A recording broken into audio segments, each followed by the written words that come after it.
of teaching younger generations. As I mentioned, how USA, British or Germany would teach their students about the history that they may not be really very proud of. So thank you, very proud to be here amongst you, and always great to be at this great university, MSU. Thank you. Jai Hind. Thank you, sir. I invite the guest of honor, Dr. Subramaniam Swamy, Honorable former Union Cabinet Minister, to address us all.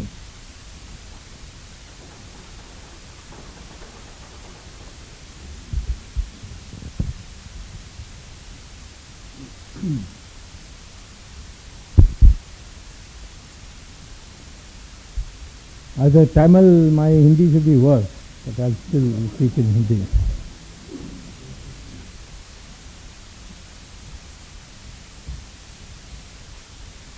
दो महान कुलपति महोदय, मंच में उपस्थित प्राध्यापकगण और इस school of social work के सेमिनार में जो भाग लेने आए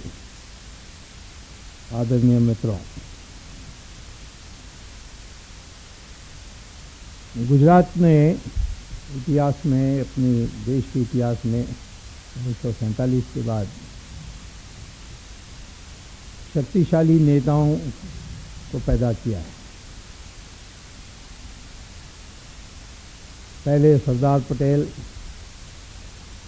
जिन्होंने देश की एकता के लिए जो योगदान की वो अभूतपूर्व।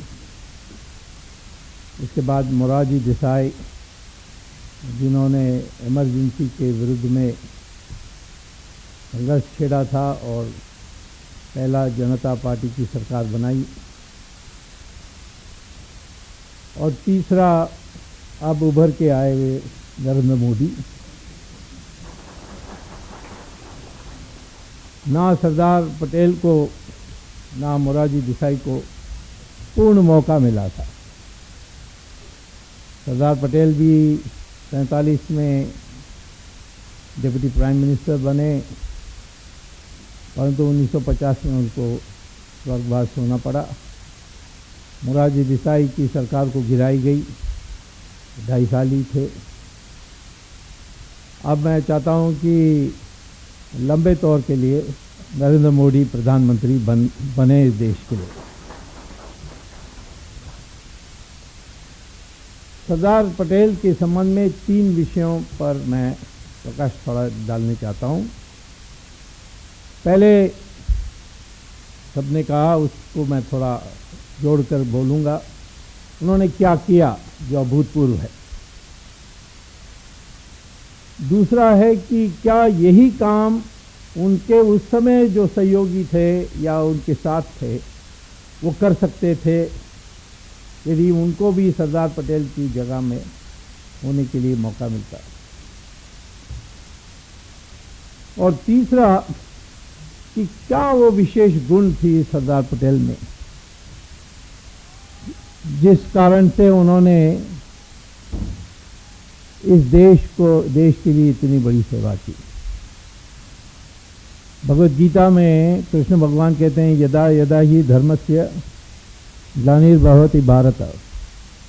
माने कि जब भी देश धर्म संकट में होता है तो फिर इस धरती पर मैं अवतार लेकर आता हूं। और मैं ये कह सकता हूं कि जो गुण सरदार पटेल में थी वो किसी और में नहीं थी, और इसीलिए उसको एक महापुरुष से मानकर हम सब उसकी पूजा करते हैं। पहले उन्होंने आज़ादी आने की या हम स्वाधीन होने के जैसे समय निकट पहुंचा,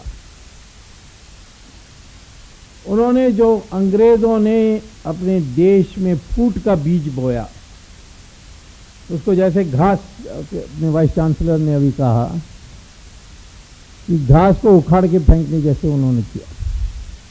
कैबिनेट मिशन प्लान आई थी यहाँ 40 में, जिसमें एक interim prime minister Jawaharlal Nehru को बनाए। क्यों? जवाहरलाल नेहरू उस समय कांग्रेस के अध्यक्ष थे। क्यों अध्यक्ष थे?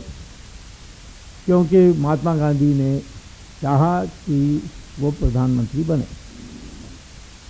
मैंने एक बार मोरारजी देसाई से पूछा कि आप इतने भक्त हैं महात्मा गांधी के, ये बताइए कि उन्होंने ये जवाहरलाल नेहरू को क्यों पसंद किया। अब मैं नेहरू परिवार के बारे में बहुत जानता हूँ, उस समय से उनके 4-5 पीढ़ियों के बारे में बहुत जानता हूँ। सिर्फ राजीव गांधी को छोड़कर बाकी सबसे हमारी झगड़ा थी। तो मुझे तो कभी जवाहरलाल नेहरू के बारे कभी अच्छी अभिप्राय नहीं रही। तो मैंने मोरारजी से पूछा तो मोरारजी ने कहा कि मुझे महात्मा गांधी ने कहा कि सरदार देश के विरुद्ध में कभी कुछ नहीं करेगा अपने के लिए, लेकिन इस नेहरू के बारे में मुझे विश्वास नहीं है। यह मुझे मोरारजी देसाई ने बताया। और कभी कभी जवाहरलाल नेहरू के बारे में महात्मा गांधी भी कहते थे ये तो ब्राउन इंग्लिशमैन है। तो मैं ये कहता हूं कि दुर्भाग्य से सरदार पटेल की देहांत जल्दी हो गई, लेकिन वो जब कैबिनेट मिशन आई उस समय कांग्रेस का प्रेसिडेंट प्रधानमंत्री बनने की बात तय थी। और जब मीटिंग बुलाई तो पीसीसी प्रेसिडेंट ने अधिकांश, अभी संख्या दी थी 13 से 15, और वो जो बाकी 2 थे वो भी मोरारजी ने कहा कि महात्मा गांधी ने कहा कि बड़ा ठीक नहीं होगा यदि 15 से 15। सब जगह एक प्रपोजल तो होना चाहिए जवाहरलाल नेहरू के लिए। तो आचार्य कृपलानी को बुलाकर कहा कि कहीं ना कहीं तुम प्रपोजल ढूंढो। तो 2 ढूंढे गए थे जो रोते रोते जवाहरलाल नेहरू की नाम रखी, और 13 लोगों ने महात्मा गांधी के कहने के बाद भी सरदार पटेल की नाम रखी। तो फिर सरदार को कहा महात्मा गांधी ने तुम क्या कर दो। उन्होंने 1 मिनट भी उन्होंने हिचकिचाहट नहीं की, तुरंत कहा कि मैं नहीं बनूंगा, जवाहरलाल नेहरू को बननी चाहिए। तो उसके बाद वो कैबिनेट मिशन आई। उन्होंने बदमाशी क्या की, ऐलान कर दिया यहाँ हम आज़ादी के लिए विचार कर रहे हैं, विभाजन भी हो सकती है, परंतु इतना बात तय है कि जो राजाएं महाराजाएं हमारे देश में हैं उनसे हमने समझौता की थी, और इसीलिए हम चले जाएंगे तो फिर वो स्वाधीन हो जाएंगे और सब अलग अलग देश बन जाएंगे। माने 635 देश, उसी में यानी देश के सारा अखंड हिंदुस्तान का 1/3 हिस्सा राजा महाराजाओं के अलग अलग देश होंगे, और वो ऐसे होंगे कि आपको दिल्ली से मद्रास जाने के लिए अनेक अंतर्राष्ट्रीय सीमा को पार करके जाना पड़ेगा।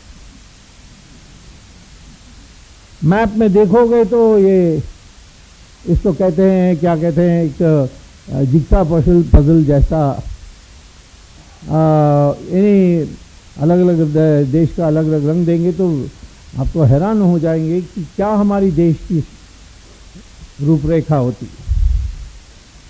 तब सरदार पटेल ने बड़ी होशियारी से और वीपी मेनन के सहयोग से, वीपी मेनन ड्राफ्टिंग करते थे, जो बुद्धि थी वो तो सरदार की थी, और वो वकील भी थे, वो टॉप रेट वकील थे। कभी कभी मुझे हंसी आती है कि डॉक्टर अंबेडकर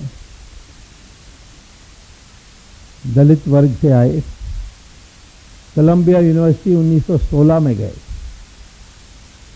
और वहाँ उन्होंने इकोनॉमिक्स की पीएचडी की। वो थीसिस मैंने पढ़ा है, श्रेष्ठ पीएचडी है। उस ज़माने में कोई कल्पना कर सकता था? कोई इंडियन ही जाए, कोई भी यानी किसी जाति के इंडियन जाते तो ये कल्पना नहीं कर सकते थे, परंतु ये गए दलित वर्ग से और वहाँ उन्होंने पीएचडी की इकोनॉमिक्स। फिर लंदन आए, वहाँ उन्होंने लॉ की डिग्री हासिल की। फिर वापस हिंदुस्तान आए और उनके रहते हुए जीवन भर लोग उसको भीमराव कहते थे। इतना पढ़ा लिखा व्यक्ति को भीमराव कहते थे, क्योंकि उनका नाम B.R. अम्बेडकर, भीमराव अम्बेडकर। जवाहरलाल नेहरू कैम्ब्रिज गए, वहाँ फेल हो गए। लेकिन उन दिनों में इंग्लैंड में जो भी हमारे देश से आते थे अच्छे परिवार के, यानी अमीर परिवार के, उनको एक स्पेशल कैटेगरी बनाया था, जेंटलमैन पास। आजकल वो नहीं है, इसीलिए राहुल गांधी फेल, राजीव गांधी फेल, सोनिया गांधी कभी गई नहीं। तो उनको जेंटलमैन पास दी गई और वापस आए, कैम्ब्रिज रिटर्न। उनको लोग कहते हैं पंडित जवाहरलाल नेहरू। जो फेल होकर आया उसको पंडित, जो पीएचडी लेकर आया उसको भीमराव। इस देश में कुछ खराबी है। तो इसीलिए मैं आपको कहता हूं कि इसको प्रधानमंत्री बनने के बाद वो हवा में थे, तो सरदार पटेल को तुरंत समझ में आई कि कैबिनेट मिशन प्लान जो है ये तो बड़ा शरारतपूर्ण है। तो उन्होंने एक नेगोशिएटिंग चेंबर ऑफ प्रिंसेस बनाई। क्यों? क्योंकि सरदार पटेल ने बरदौली के बाद देश भर में उनके किसान उनके पक्ष में हो गए। तो हर राजा को ये पता था कि मेरे हमारे देश में ये विद्रोह पैदा कर सकता है।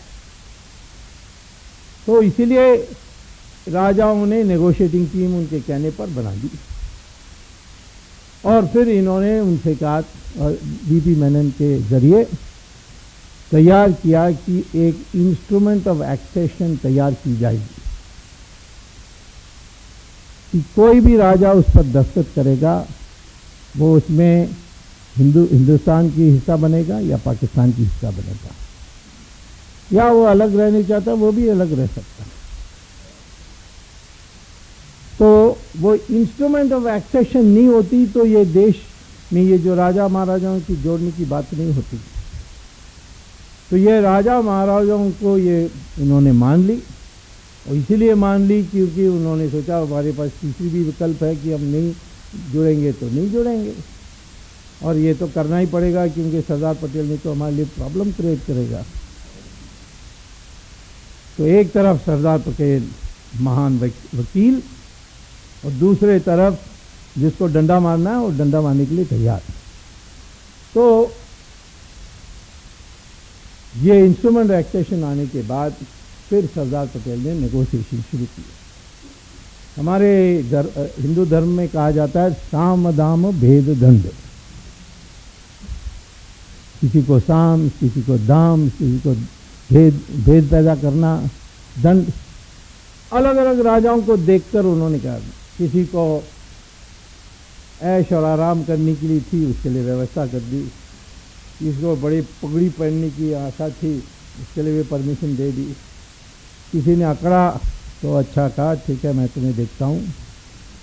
जूनागढ़ ने तय किया कि मैं पाकिस्तान के साथ जाऊँगा। अब तो वो तो अलाउड था, उसके लिए अनुमति थी।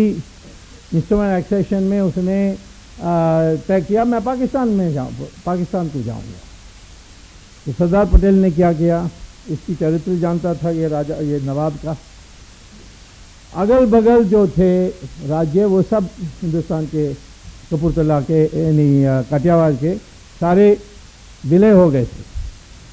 तो उन्होंने वहाँ से डिमांड बनाई कि इंडियन आर्मी भेजें क्योंकि ये जूनागढ़ के नवाब हमारे के देश में आक्रमण कर रहा है। तो सेना भेज करके पूरा घेर लिया। अब ये नवाब डर गया, अब तो ये आ जाएंगे।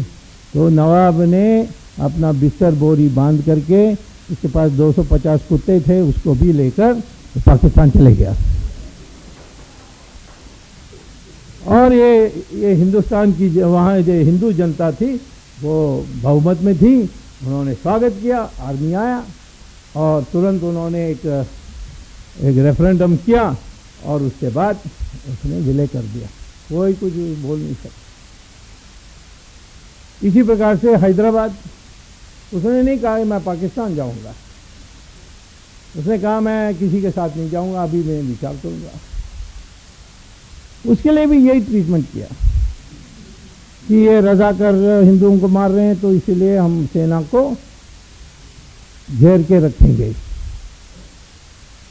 तो उसके बाद निज़ाम को समझ में आई, उसने कहा कि अच्छा मैं साइन कर देता हूँ। कहा कि मुझे महल रखना है और मेरा हैरम में 2300 महिला हैं, उसको भी रखना है। मैं कहा रख लो, नो प्रॉब्लम। तो इस तरीके से उन्होंने एक एक को डील किया। जोधपुर राजा ने तो पिस्तौल लेकर के सरदार पटेल को मारने के लिए तैयार हो गए। तो उन्होंने फिर अपनी वकालत की जो उनकी बहस से उनकी जो अनुभव थी उसको लेकर आर्ग्यूमेंट करने लगे। फिर वो जोधपुर राजा रो करके पिस्तौल को नीचे रख दिया और दस्तखत कर दिया। इस समय जितना अड़चन पैदा करते थे जवाहरलाल नेहरू ने क्या हैदराबाद में किया, परंतु इन्होंने सुना नहीं। एक कैबिनेट मीटिंग में जवाहरलाल नेहरू ने कहा कि मुझे पता है मतलब भाई तुम कम्युनल हो, तुम्हारी कम्युनल पॉलिटिक्स इस देश में नहीं चलेगी। तो उन्होंने कागज उठा करके कैबिनेट से बाहर निकल गए और जो करना था कर दिया उन्होंने। कश्मीर का मामले पर जवाहरलाल नेहरू ने कहा कि देखो तुमने इतने कर दिए, कितने कर दी, 635 में 563 राज्यों को हिंदुस्तान में जोड़ दिया, विलय कर दिया। और वो जो अब राजाओं का कहाँ टाइम है पढ़ने लिखने का, वो इंस्ट्रूमेंट एक्सेशन में लिखा है कि if I exceed to India और Pakistan, that accession is final and cannot be revoked ever। मान है कि एक बार मेरे विलय हो जाए, इसके बाद दोबारा इस पर विचार ही नहीं हो सकता। और मुझे मेरे जो सब्जेक्ट्स हैं, माने मेरे जो देश में रहते माने लोग हैं, उनकी मत प्राप्त करने की आवश्यकता नहीं है। ये कंज्यूमर एक्सेशन में लिखा है। तो जब कश्मीर का मामला आया तो पहले तो हिंदू राजा था, मुस्लिम पॉपुलेशन बहुत बड़ी संख्या में थी। आज भी कश्मीर, जम्मू कश्मीर को कुल मिलाकर देखोगे, लद्दाख और जम्मू को जोड़ करके, वो मेजॉरिटी मुस्लिम नहीं है। वो 48% मुस्लिम, 52% हिंदू या बुद्धिस्ट। अब वो बड़ी संख्या में थे। तो वहाँ जवाहरलाल नेहरू ने, उसकी दोस्ती थी शेख अब्दुल्ला के साथ, पता नहीं रिश्तेदार भी थे या नहीं, वो कहते हैं ऐसा कुछ है, परंतु हाँ नहीं अभी नहीं। मैं अभी सरदार पटेल के बारे में बताऊंगा। जब जवाहरलाल नेहरू के लिए लेक्चर रखोगे तब मैं उसकी सारी बात बता दूंगा। नो नॉट पर 2 मिनट का कहानी ही नहीं है, वो तो पूरा रामायण है। तो इसीलिए मैं कहता हूँ कि उन्होंने उसको उछाला शेख अब्दुल्ला को। अब ये राजा घबराया हुआ था। उस बीच में पाकिस्तान ने वर्दी उतार करके, साधारण कपड़े पहन करके उन्होंने अपने फौज अंदर भेज दी। और ये राजा का मुकाबला करने की हिम्मत नहीं, ना उसके पास फौज थी। तो भाग के आया दिल्ली और कहा कि सरदार को कहा कि मुझे बचाओ। उन्होंने कहा कि पहले इसमें दस्तखत करो। तो कहे मैं बाद में करूंगा। नहीं बाद में तुम्हारी भरोसा नहीं है, अभी करो,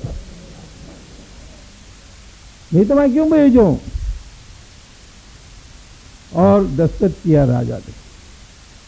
दस्तखत में कोई जिक्र नहीं है प्लेबिसाइट का। जनमत मांगने की आवश्यकता ही नहीं थी वो इंस्ट्रूमेंट एक्सेशन। यानी सरदार की गुण में बता रहा हूं कि वो वकील भी थे तो उसमें भी होशियारी। जहां डंडा चलाना था वहां भी वो पटेल थे ना। किसानों को पता है कि कंट्रोल कैसा रखना है। तो ये किसान की जो उसने आंदोलन की उसके कारण उसका जब दम दिखाना था दिखाते थे, परंतु जहाँ होशियारी दिखानी थी वो भी उसकी ट्रेनिंग थी, तो उसने इंस्ट्रूमेंट एक्सेशन ऐसे बनाई। इसीलिए बाद में माउंटबेटन ने कहा तुम्हारे जैसे चालाक आदमी मैंने देखा नहीं। तो वो साइन होने के बाद उसने फौज भेजी। अब फौज भेज के वो आगे बढ़ने लगे। हमारी फौज तो वहां तक चले गई थी, मुजफ्फराबाद। वहां हमने कैप्चर किया, परंतु गलती से हमने एक सफ़ेद चमड़े को हमने कमांडर बनाया था, उसने जाकर वहां पाकिस्तान का झंडा फहरा दिया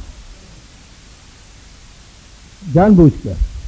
एनीवे, उस तक जवाहरलाल नेहरू सरदार पटेल को बताए बिना